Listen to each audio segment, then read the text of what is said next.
Assalamualaikum sahabat UKM, selamat datang di channel kami UKM Belajar. Pada kesempatan kali ini kita masih pada episode perpajakan. Insya Allah kita akan membahas tentang tarif pajak. Apa itu tarif pajak? Tarif pajak ya berapa persentase yang negara minta dari penghasilan kita. Tarif pajak itu ada dua, bisa tarif progresif, bisa juga tarif final.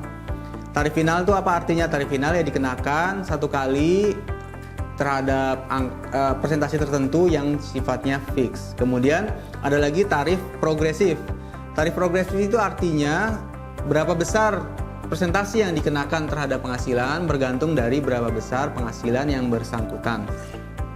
Baik, tarif progresif perpajakan ini secara eksplisit disebutkan di dalam Undang-Undang Perpajakan Nomor 36 tahun 2008 di pasal 17. Makanya biasanya kita menyebut tarif pasal 17 karena ya spesifik dia ada di pasal 17. Baik, jika Bapak Ibu bisa lihat di situ terdapat lapisan-lapisan penghasilan. Lapisan-lapisan penghasilan di mana dikenakan berapa persen penghasilan yang dikenakan terhadap layer-layer tersebut, lapisan-lapisan tersebut. Jadi, anggaplah kita punya sebuah cangkir. Kita punya sebuah cangkir yang mana cangkir itu berdiri di dalam cangkir yang lain. Kemudian cangkir yang kedua juga berdiri di dalam cangkir yang ketiga yang lebih besar, dan cangkir yang ketiga berdiri di dalam cangkir yang keempat yang paling besar. Tidak perlu merasionalisasikan kenapa ada sekian banyak cangkir bertumpuk-tumpuk, tapi anggaplah begitu untuk memudahkan bagaimana untuk melukiskan tarif progresif ini. Nah, dari 4 tingkatan cangkir ini, yang menjadi penghasilan kita adalah apa yang ada di dalam ceretnya. Jadi ceret itu berapa banyak uang kita, itu adalah berapa yang ada di ceret itu. Kemudian yang ada di ceret itulah yang kita sebut sebagai PKP. Apa itu PKP? Mungkin Bapak Ibu bisa melihat di episode kita yang lainnya tentang penjelasan pengertian penghasilan. Ini juga ada di deskripsi di bawah, Bapak Ibu bisa lihat. Jadi penghasilan yang dikenakan pajak, PKP. Kemudian anggaplah PKP itu penuh di ceret itu, kemudian kita tumpahkan ke dalam cangkir yang paling atas. Jika isi termosnya lebih banyak daripada cangkir yang paling atas, apa yang terjadi? Yang terjadi adalah dia pasti akan meluber. Dia akan meluber masuk ke cangkir yang kedua. Terus diisikan terus, masih penuh, dia akan meluber hingga cangkir yang ketiga dan seterusnya. Itu adalah gambaran tarif progresif. Artinya apa? Nah, artinya negara akan mengenakan tarif pajak terhadap masing-masing cangkir tadi secara bertahap. Cangkir yang pertama negara minta bagian dari penghasilan kita yang pertama itu adalah dia minta 5%. Berapapun isi di cangkir pertama, negara akan minta 5%. Kemudian di cangkir yang kedua, negara akan meminta 15%, makin besar. Di cangkir yang ketiga, negara akan meminta 25%. Di cangkir yang keempat, negara akan meminta 30%. Nah, tadi disebutkan di undang-undang tadi pasal 17, kita melihat ada threshold ya, ada batasan-batasan. Batasan-batasan sampai berapa nominal tertentu. Jadi di cangkir pertama, volumenya cangkir pertama itu adalah 50 juta rupiah. Jadi up to 50 juta penuh di cangkir yang pertama. Kemudian cangkir yang kedua, volumenya 200 juta. Volumenya itu 200 juta. Kalau tadi kan di undang-undang, di layer kedua adalah dari 50 juta hingga 250 juta. 50 juta 1 rupiah ya. 50 juta 1 rupiah hingga 250 juta. Jadi cangkir yang kedua volumenya adalah 200 juta. Kemudian cangkir yang ketiga volumenya 250 juta. Cangkir yang keempat volumenya tidak terbatas. Jadi lambangnya seperti itu ya, benar apa enggak tuh? Lambang tidak terbatas. Jadi ini adalah volume masing-masing cangkir itu. Cangkir yang terakhir adalah tidak terbatas. Yang mana cangkir yang terakhir dikenakan tarif pajak 30%. Oke, kita rangkumkan. Yang pertama 0 sampai 50 juta. Layer yang kedua 50 juta hingga 250 juta, yang ketiga 250 juta 1 rupiah hingga 500 juta, dan layer yang keempat lebih besar dari 50 juta. Ini adalah tingkatan-tingkatan daripada tarif pajak progresif yang dikenakan terhadap pajak penghasilan kena pajak atau PKP. Oke, kita akan coba biar gampang, kita langsung aja exercise. Di sini ada contoh. biar tergambar. Ini sih sebenarnya gampang ya. Oke, kita anggap misalkan kita punya PKP 130 juta. Apa itu PKP? Ini perhitungan setahun ya. Sekali lagi, ini adalah asumsi penghasilan pajak, penghasilan dalam setahun dan juga untuk pajak setahun. Jadi kita anggap punya PKP 130 juta. Berarti gaji kita nggak 130 juta dong? Ya, karena apa? Karena PKP itu setelah apa? Setelah penghasilan kotor dikurangi oleh pengurang-pengurang, kemudian dikurangi lagi menjadi penghasilan itu dikurangi lagi dengan PTKP, itu penghasilan tidak kena pajak, dapatlah menjadi PKP. Anggaplah kita punya PKP 130 juta. Kemudian kita tuangkan ke dalam cangkir kita. Pertama penuh dong. Cangkir pertama 50 juta. Masih ada gak diceret? Masih ada diceret. Kemudian tuangkan terus sampai habis. Akhirnya ceretnya habis dan sebagian daripada cangkir yang kedua terisi. Kemudian bagaimana perpajakannya? Maka terhadap 50 juta di cangkir yang pertama kita kenakan 5%. Berarti negara akan meminta 2,5 juta dari nilai 50 juta kita di cangkir pertama. Kemudian di cangkir kedua berapa banyak? Kita punya tadi 130 udah keisi 50, berarti sisa 80 juta terisi di cangkir yang kedua. Dikalikan 15%, maka dapatlah 15% dikali 80 juta, 12 juta rupiah. Maka besar pajak, kewajiban pajak kita adalah 14.500.000 rupiah. Itu adalah kewajiban pajak kita terhadap penghasilan 130 juta. Kemudian ini bulanan apa tahunan? Ini hitungan akhir tahun. Bulanannya bagaimana ya? Bulanan lain lagi lah. Nah, kita nggak usah bicara masalah bulanan dulu. Kita hanya bagaimana menghitung menggunakan perhitungan pajak progresif. Insya Allah akan di episode yang lainnya kita akan bicara masalah perhitungan bulanan. Kemudian contoh 2 misalkan. Contoh kedua, misalkan kita punya PKP 350 juta. Sama persis kayak tadi, kita tuangkan di cangkir yang pertama, obviously dia bakal luber.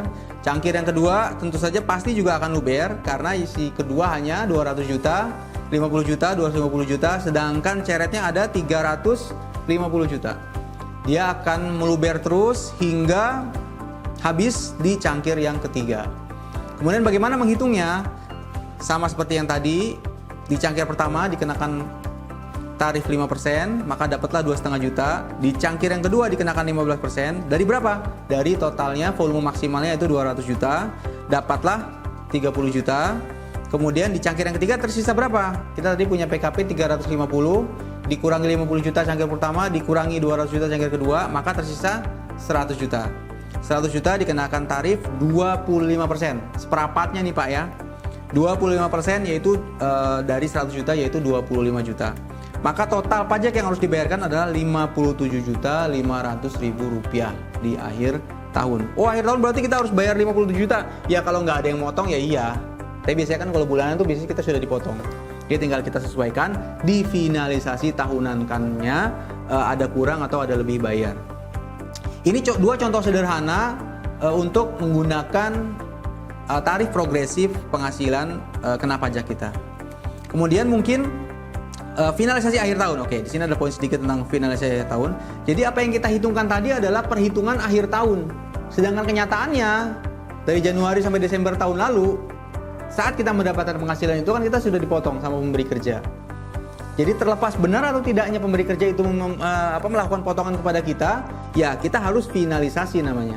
Jadi bisa jadi kita akan kurang bayar, bisa jadi kita lebih bayar. Jadi artinya di setiap kita lapor pajak di Januari sampai Maret, kita menghitung sendiri, kemudian kita lihat, oh ini pas misalkan. Kalau pas berarti kita akan melaporkan ke SPT yang nihil istilahnya, jadi tidak ada kurang bayar. Kalau misalkan, oh ini kurang dipotongnya misalkan, oh berarti kita harus bayar pajak. Loh kenapa saya harus bayar pajak? Harusnya kan perusahaan misalkan. Ya pada kenyataannya kan kurang dipotong. Fakta bahwasanya dia salah hitung ya itu lain cerita. Pada faktanya penghasilan kita dipotong lebih kecil dari seharusnya. Berarti di akhir tahun kita harus finalkan berapapun kurangnya itu kita bayarkan, kita setorkan lagi ke negara pada saat kita melaporkan SPT kita. Kalau misalkan lebih bayar gimana? Mungkin saja lebih bayar. Contohnya apa? Misalkan ya tadi misalkan salah hitung kemudian kita dipotongkan lebih besar dari seharusnya. akhirnya kita lebih bayar. Jadi kita bisa mengklaim namanya restitusi. Jadi kita mengajukan permohonan restitusi, lebih bayar. Tadi proses ada pemeriksaan dan sebagainya. Mungkin kita akan bicara di episode lainnya tentang restitusi. Tapi secara prinsip, kalau kita lebih dipotong ya kita bisa bisa minta kembali daripada uang yang lebih potong tadi. Oke, mungkin ada kasus yang sangat-sangat common dari peristiwa finalisasi ini. Yaitu misalkan bagaimana jika ada dua penghasilan misalkan dua atau lebih penghasilan. Nah, disinilah makna dari kata-kata finalisasi tahunan menjadi sangat penting. Mungkin Bapak Ibu bisa nge-refer di video kita tentang definisi finalisasi tahunan yang ada di deskripsi di bawah. Bahwasanya proses perhitungannya kita pengurangannya terhadap PTKP hanya satu kali. Jadi tadi kan penghasilan kotor dikurangi pengurang, dapat penghasilan neto dikurangi PTKP. Kemudian PKP, kemudian kena tarif pajak, kita dipotong pajak. Oleh siapa? Oleh pemberi kerja. Di bulan yang lalu nih, di Januari sampai Desember. Si pemberi kerja kita menghitungnya seperti itu. Dikurangi PTKP kan satu kali, 1 tahun. Nah, kemudian kita bekerja lagi di tempat lain misalkan. Bekerja di tempat lain, si penghitung pajak, penghitung payroll di perusahaan yang selanjutnya, dia juga akan menggunakan formula itu. Berapa penghasilan kotornya, kemudian netonya dikurangi PTKP. Jadi di situ terjadi 2 kali pengurangan PTKP. Sedangkan peristiwa penyetahunan pengurangan PTKP hanya 1 kali. Saat kita menggabungkan gross yang dari A, gross dari B, kemudian dikurangi pengurangnya, dapat penghasilan neto, kemudian kita kurangi PTKP. Di sini dua-duanya masing-masing mengurangi PTKP.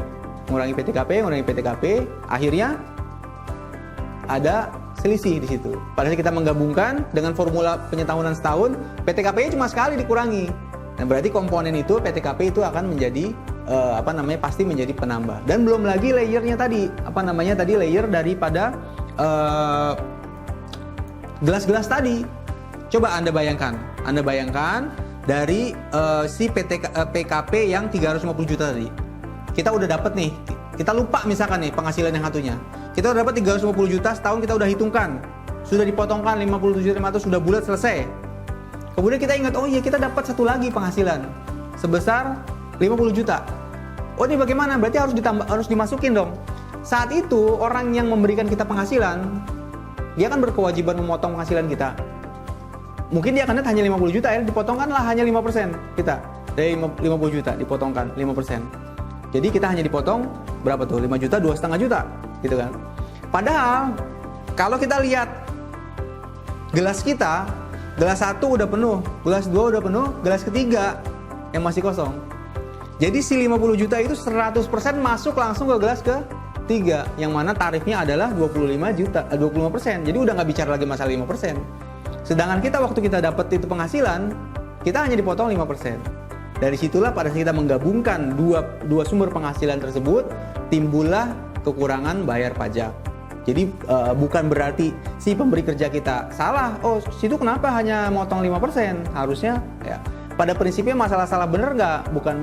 Bukan di situ poinnya. Poinnya bahwasanya negara hanya menerima 5% dari 25% seharusnya yang kita bayarkan. Karena kita sudah di layer yang selanjutnya, yaitu kita sudah di cangkir yang ketiga, yaitu dengan tarif 25%.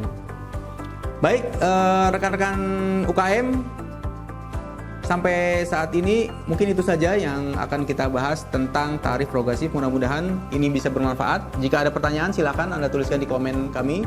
Jika Anda menemukan ini bermanfaat, silakan di subscribe, di like dan subscribe. Mungkin bisa juga di share ke yang lain. Baik, kurang lebihnya saya mohon maaf. Assalamualaikum warahmatullahi wabarakatuh.